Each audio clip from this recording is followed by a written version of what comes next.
karena yang pertama palatabilitasnya tinggi. Kemudian ada yang suka dengan pakan fermentasi karena kelebihannya kotorannya nggak bau, urinnya nggak bau, kayak gitu. Ada juga mereka yang menerapkan pemberian pakan fermentasi pakan komplit tadi dengan tujuan agar ngaritnya sebulan sekali, kualitas pakannya stabil gitu.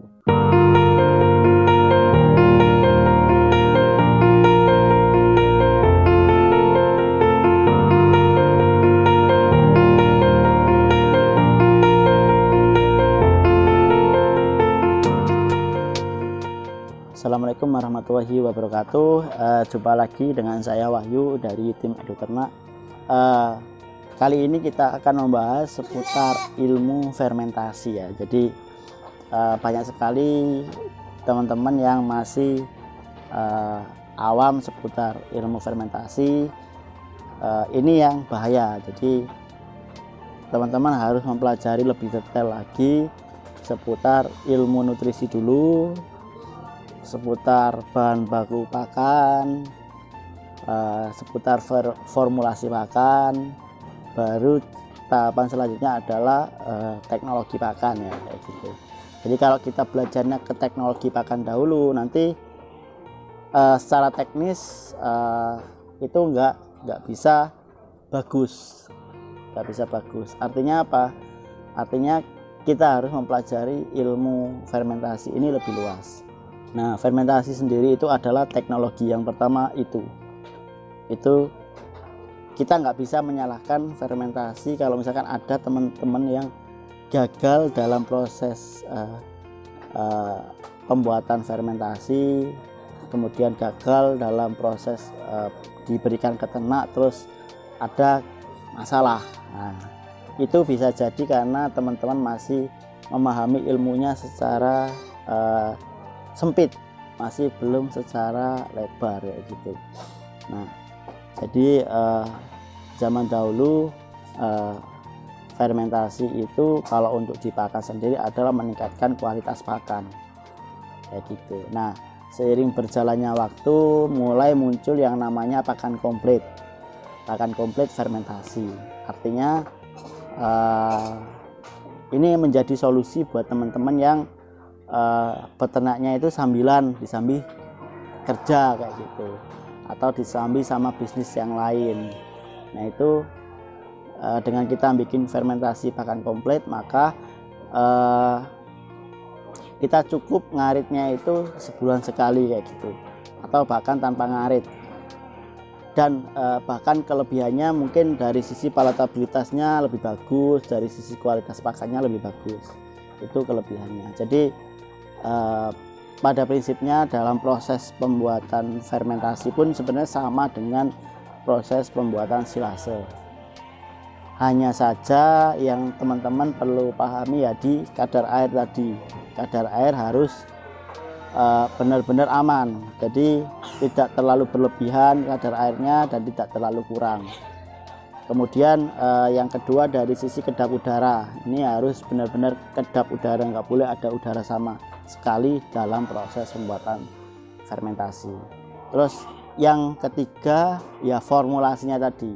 Kita bikin fermentasi kalau asal-asalan ya gak bagus juga gitu loh.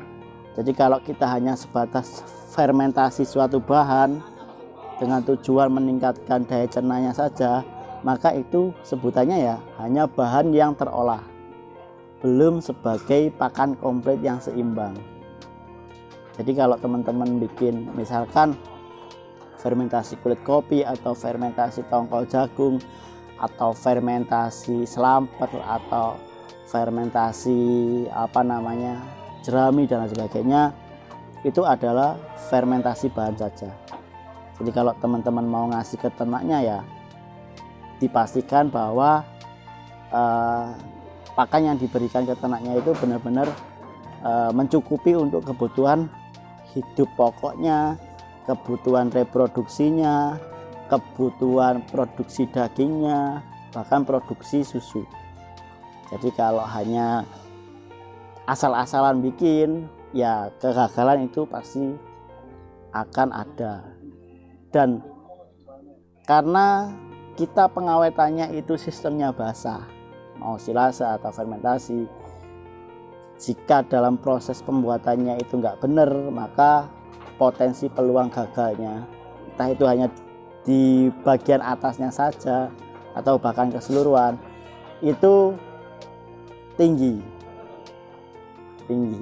Makanya harus benar-benar dikontrol dari sisi kadar airnya tadi, dikontrol dari sisi kualitasnya juga.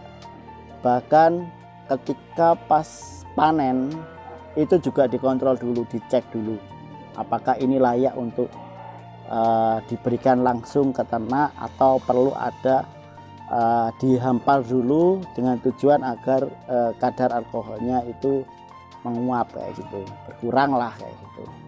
Jadi kalau teman-teman bikin fermentasi asal-asalan, sebaiknya jangan bikin fermentasi. Tapi kalau teman-teman udah memahami apa itu fermentasi, apa itu formulasi pakan, bagaimana kebutuhan ternak dalam sisi hal pakan, proses pengolahan fermentasi dengan baik dan benar, nah itu silahkan teman-teman lanjutkan. Karena banyak sekali teman-teman di Indonesia itu juga yang menerapkan pakan komplit fermentasi di berbagai daerah. Ya karena dalam beternak itu ada seninya masing-masing. Ada yang dia itu suka dengan pakan fermentasi karena yang pertama palatabilitasnya tinggi.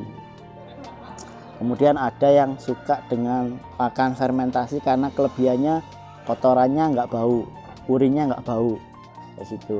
Ada juga mereka yang menerapkan pemberian pakan fermentasi, pakan komplit tadi dengan tujuan agar ngaritnya sebulan sekali, kualitas pakannya stabil gitu. Nah itu adalah contoh-contoh kelebihan dari fermentasi. Kalau ditanya apakah ada yang menerapkan pakan fermentasi dan berhasil, banyak, insya Allah banyak. Di grup Facebook sendiri itu ada grup silase fermentasi H, itu ada pakan komplit, itu banyak juga peternak-peternak senior di sana yang juga menerapkan pakan komplit fermentasi. Nah, ada juga yang tidak menerapkan karena dengan apa ya, punya seni masing-masing. Jadi silahkan teman-teman mempelajari mana yang mau diterapkan di kandang jenengan, mau yang model fermentasi atau model silase atau hijauan segar. Silahkan cari mentor yang memang dia sudah menerapkan dengan baik dan benar, dan belajarlah dari situ sampai benar-benar bisa mengikuti lah 11-12 kayak gitu. Nah mungkin itu saja sharing dari saya. Semoga ilmu ini bermanfaat. Titip pesan dari saya, jangan asal-asal bikin pakan kalau misalkan belum punya ilmunya.